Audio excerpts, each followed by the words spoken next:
एक दिन गौतम बुद्ध अपने शिष्यों के साथ एकदम शांत बैठे हुए थे। उन्हें इस प्रकार बैठे हुए देख शिष्य चिंतित हुए कि कहीं वह अस्वस्थ तो नहीं है। एक शिष्य ने उनसे पूछा कि आज वह मौन क्यों बैठे हैं? क्या शिष्यों से कोई गलती हो गई है? इसी बीच एक अन्य शिष्य ने पूछा कि क्या वह अस्वस्थ हैं? पर बुद्ध मौन रहे। तभी कुछ दूर खड़ा व्यक्ति जोर से चिल्लाया, आज मुझे सभा में बैठने की अनुमति क्यों नहीं दी गई है? बुद्ध आंखें बंद करके ध्यान मग्न हो गए। वह व्यक्ति फिर से चिल्लाया, मुझे प्रवेश की अनुमति क्यों नहीं मिली? इसी बीच एक उदार शिष्य ने उसका पक्ष लेते हुए कहा कि उसे सभा में आने की अनुमति प्रदान की जाए।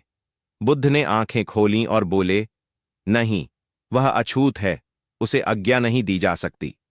यह सुनकर शिष्यों को बड़ा आश्चर्य हुआ। बुद्ध उनके मन का भाव समझ गए और बोले, हां, वह अछूत है। इस पर कई शिष्य बोले, हमारे आश्रम में जात पात का कोई भेद ही नहीं, फिर वह अछूत कैसे हो गया? तब बुद्ध ने समझाया, आज वह क्रोधित होकर आया है। क्रोध से जीवन की एकाग्रता भंग होती है।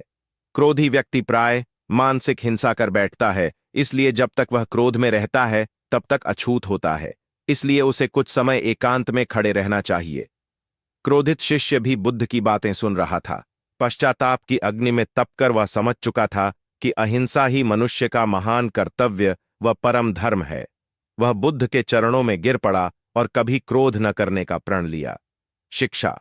आशय यह है कि क्रोध के कारण व्यक्ति अनर्थ कर बैठता है और पश्चाताप उसे बाद में होता है, जिसका कोई लाभ नहीं मिलता। इसलिए हमें क्रोध नहीं करना चाहिए। असल मायने में क्रोधित व्यक्ति अछूत हो जाता है और उसे अकेला छोड़ देना चाहिए। क्रोध करने से तन, मन और धन तीनों की हानि होती है। क्रोध से ज्यादा हानिकारक कोई और वस्तु नहीं है।